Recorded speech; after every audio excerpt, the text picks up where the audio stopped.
Welcome back to the Piping Pastor, Theology Talks. Today we'll be initiating our long-awaited discussion of eschatology or end times theology.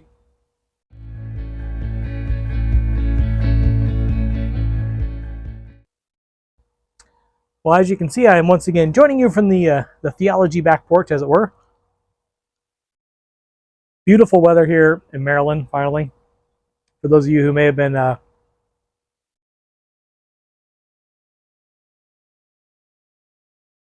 tracking the forest fire situation in Canada, the smoke was billowing in and through Maryland, and actually it was I think Thursday. The air quality in DC was the worst it's ever been. I believe the Wednesday prior, New York City had the worst air quality in the world, and then on Thursday, DC had the worst air quality in the world.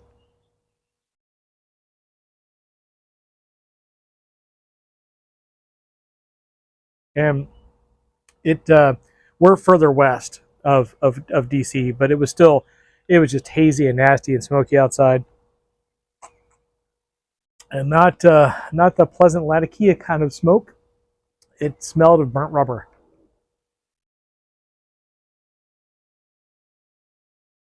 For a solid 2 days, and overcast and smoggy. And I had the opportunity to spend some time in Hangzhou, China, which is a third largest city in China, I think, but really rather smoggy there as well. And I remember driving into that city and seeing the wall of smoke. And then as you get into the city, you can see the buildings once you're inside, but you're just realizing you're within that smog that you saw from outside the city, that cloud that engulfs it. It's essentially what it was like in around here in Maryland for a few days. So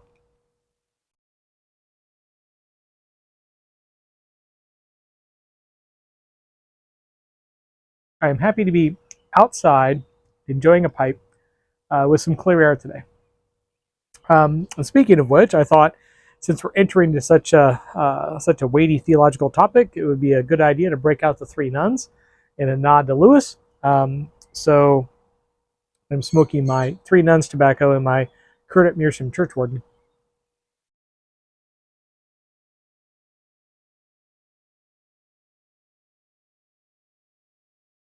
For those of you who may not have seen it, Spurgeon Piper did a video where he kind of discusses Mearsham. That's a good all-around general discussion of the product.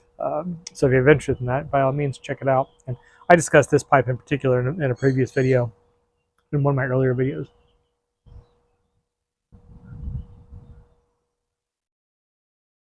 But that is not what we are on about today. We are discussing eschatology or end times theology.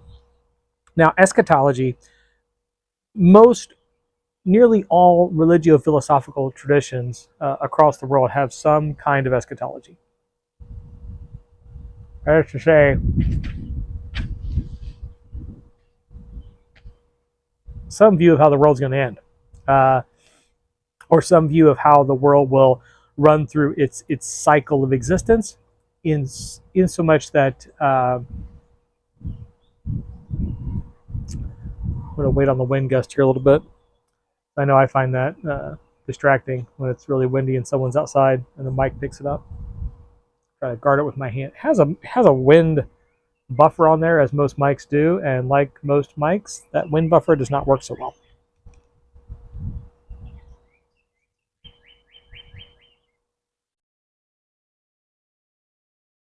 If it does get to be too much when I do the editing, I'll just recast this video inside. But in any case, most religions have some kind of view of how things here are going to end. In most cases, it's in some kind of reconciliation. It's in some kind of fruition of creation, some kind of coming together of all things good, with the exception of Norse paganism, where it's kind of a sad ending.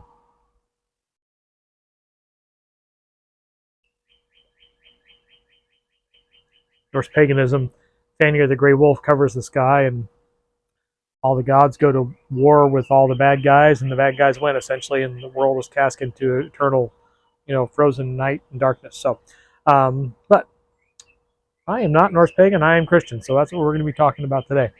Now,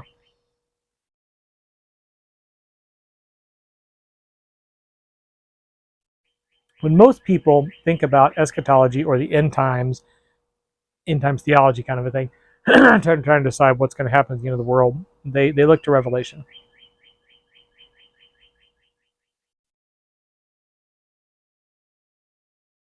the book of Revelation. And it's Revelation, not Revelations. It's the book of Revelation. Some of which it makes sense. But, and I mentioned this in a previous video, the main point of Revelation is Jesus Christ revelation to the churches, the seven angels of the seven churches. At that time, churches like Smyrna and Laodicea and so on and so forth, these seven major churches, which were, you can think of them in today's terms as like the mega churches of the day.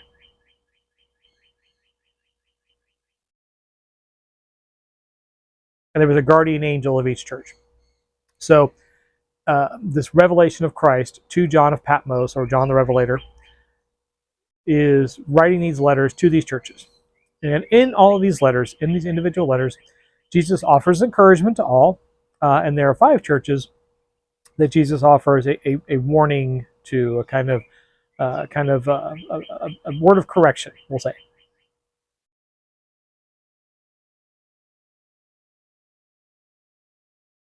At the time, the doctrine of the Nicolaitans was circulating in these five churches in particular.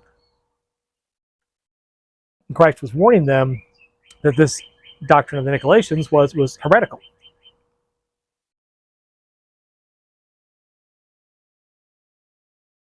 So basically, it's a stay on the true path kind of a thing. The doctrine of the Nicolaitans, long and the short of it is, they were encouraging people to eat meat sacrificed to idols. The main idea behind that is the blurring of lines between Christianity and other popular religions at the time. So kind of this like everything's kind of all roads lead to Rome kind of theology. This it's all okay, it's all good. Not pluralism. Pluralism respects the truth claims of each individual faith tradition and puts them in conversation with each other. This was more like syncretism. Syncretism is just a mosh of everything together. Like all religions are the same, they all point to the same God. It's just different understandings of the same reality. And syncretism is it's intellectually lazy because you're not trying to examine each individual faith tradition in and of its own self. But it's also it's theologically unsound.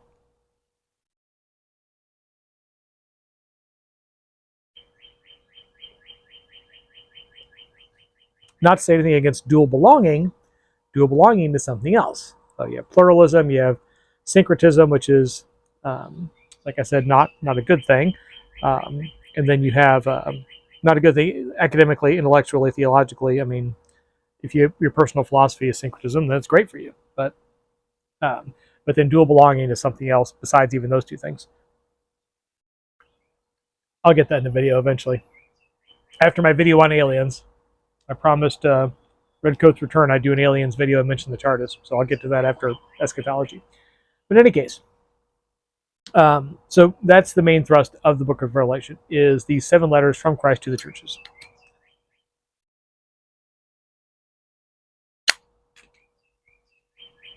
Now, the other part of Revelation, and this is where we get into our discussion for today, is the apocalyptic language.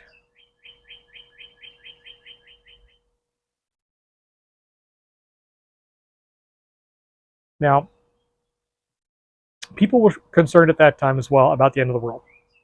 This is not something new. And followers of Jesus honestly thought that the reconciliation of the kingdom, that Christ's imminent return, would happen within their lifetimes. I mentioned that previously.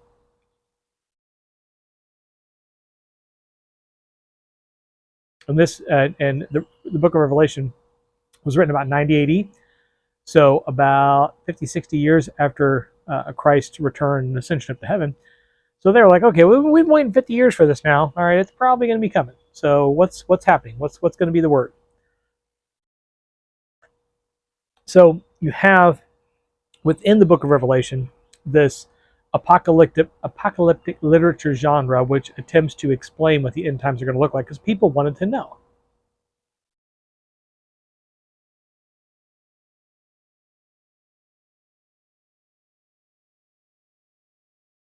the same way that people want to know today. Now, from the perspective of living a Christian life, shouldn't matter.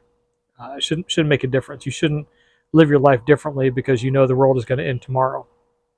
You should still strive to emulate Christ and share the gospel, even if the world's going to end in 45 minutes, right?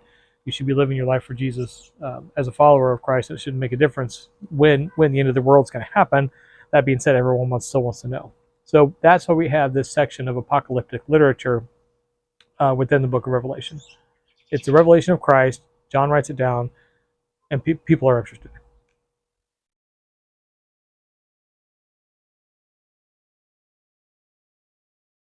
2,000 years later, people are still interested. So they still look to this book to figure out when it's going to happen. Now, where this gets to be challenging, difficult, is apocalyptic literature is not easy to read. It's rather like reading Beowulf in the original Old English, or even not even going that far back, even just reading Shakespeare. If you give Shakespeare to an average high school student now and ask them what's going on, they're gonna I have no idea what. Get thee to a nunnery? What does that even mean? What's a nunnery? Do they build nuns there? Right? So there's a lot of that going on. It's classic. It's a classical style of literature that is not really employed any longer.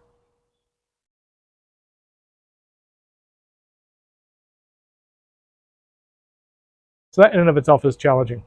The other thing is, from a contextual and literary criticism standpoint, there are symbols within the book of Revelation which made sense to people then that don't necessarily make sense to us now in our modern context. As an example, if I were to show you the logo for Starbucks, if I just held up the Starbucks logo, and I'm not going to do it, I'm not even going to put the insert and the camera thing there because most of you know what I'm talking about. But if I were to hold up the logo for Starbucks and I said, what does that mean? You would all say it means coffee, right? It means that's the place to go get coffee, or maybe a cake pop. Well, that image is actually the Gaia image of the green goddess. So if you take that image and move it 2,000 years in the future, and some archaeologist finds an old Starbucks label or something like that, the natural assumption out of context would be like, oh, there was a lot of Gaia worshippers back then. There was a Gaia worshiping temple on every corner. These people were really into Gaia, right? They're not going to associate the image of an ancient goddess with a cup of coffee, right? We do today because we know we're involved in it. We see it every day. We see it all the time. It's a commonly used symbol. And back then they had the same kind of things. So a lot of these symbols and imageries and things of that nature that we have to interpret today, and we have to look back in their context to figure out what they are, they just kind of rolled with it and they kind of knew what that was, right? So that's another hurdle. So it's a different style of literature that we don't really write any longer. It's also filled with symbolism, which made sense at the time. People could just bandy about with these symbols and things like that, and people knew what they were talking about. The third thing is, it's written in code. There is a lot of code within the book of Revelation. And that is because they were writing about an emperor and an empire that hated them.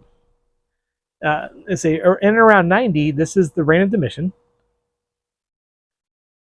So it's post-Nero, but Domitian was not any nicer to the Christians than Nero was. I mean, Nero gets all the publicity because he was the first one to really hardcore come after the Christians. And let's be honest, Nero was not all there.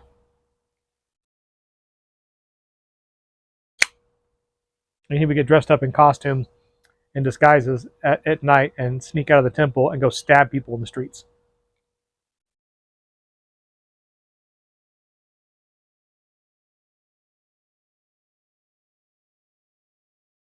Not the actions of a sane, rational individual. So, Nero gets a lot of the publicity, but the emperors following on from him all the way up to Constantine were not nice to the Christians.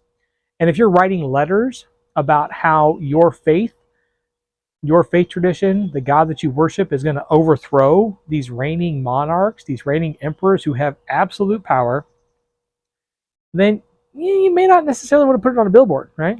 I mean,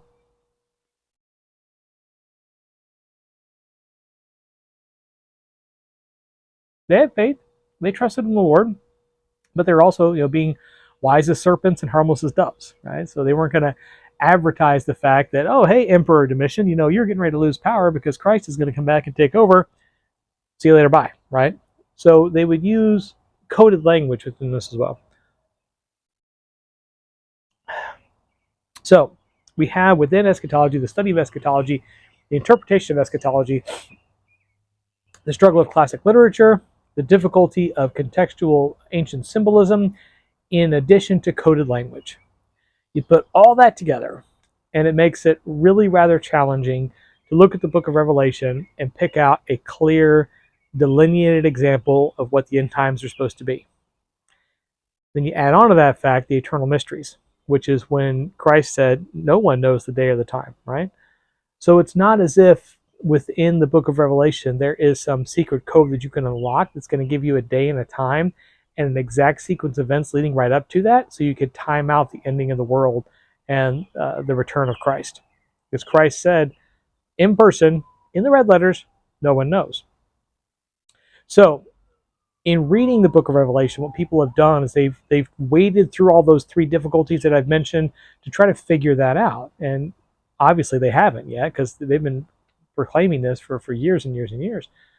And as a result, it's caused a lot of conflict and a lot of confusion. So the purpose of this series of videos is to try to shed some light on that. We're going to exegete this scripture a little bit in some of these things, and we're going to do this through a threefold process. So I'm going to discuss prophecy, I'm going to discuss the tribulation, and I'm going to discuss the millennium, or the millennial kingdom, because those are the three largest chunks of eschatology that most Christians deal with, have questions about, argue about, have different views on, and quite frankly, in many cases, misinterpret. So it may take a bit more than 3 more videos. So depending on how long I talk, as an example, this is just the introductory video, and goodness, yeah, I'm way over time as it is. So we'll begin with the next video talking about prophecy. So I'll look at some of the prophetic scriptures. We'll look at the Revelation and the inspiration of some of those scriptures in Zechariah and Daniel and so forth. And we'll kind of discuss what things meant then, what things meant now, and how we can interpret them in our context, in addition to what they mean in terms of prophecy. And then we'll get into a discussion of the tribulation and the millennial kingdom. And during this, of course, if anyone has any questions or wants to involve in any kind of discussion, by all means, leave a note in the comments. I have my email on there now. I realized I didn't have an email on this channel up until now. Or you can email longer questions if you'd like, if you don't want to put them in the comments. I'm happy with that as well. So in the meantime, I look forward to the next 3, 4, or 5 videos, whatever this is going to take, and the fun discussions that we'll have. So until then, I'm going to turn my attention back to my pipe and my delicious iced coffee, and enjoy this smoke-free weather. And as for you, I hope you have a lovely week, and as always, happy reading.